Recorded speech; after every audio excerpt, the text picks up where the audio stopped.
Church attendance in the Western world has declined dramatically since the 1950s and 60s. On a typical Sunday morning back then, almost half of all Americans attended church. And the same is true in other parts of the Western world. These days, our weekends are packed full of social events, sporting matches, and family responsibilities, and church is often left out. Then, of course, with COVID, everyone got out of the habit. Today, more and more people are asking, do Christians need to go to church? Well, you certainly don't need to go to church to be a Christian. You may know that old saying, going to church doesn't make you a Christian any more than going to McDonald's makes you a hamburger. The church is not a building or a service, but a group of people that are united by the Holy Spirit amongst them. If we have the Spirit, we are already part of God's church. So, why choose to meet then? Say you've got a friend you've come to know fairly well.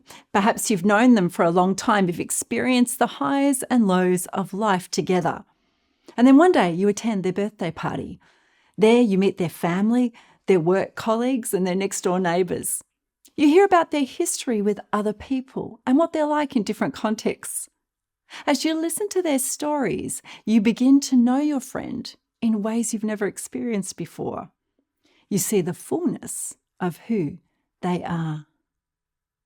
Well, it's similar with God. When you meet with others who know God, you get to know the fullness of God more. You see what God is like through the eyes of others, and you can recognize his voice more clearly than you ever could on your own. This is the beauty of the church. Remember too that church is not just about attending a weekly service. It's about developing real relationships in community. Jesus modelled this for us. He spent time with his disciples, ate meals with them, and generally did life with them.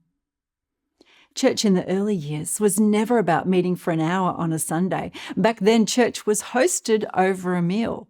People would worship and gather. They would hear teaching and encouragement, and they would share what God was doing in their lives. All over a meal. It's about developing real relationships. It's why churches today usually also meet in small groups.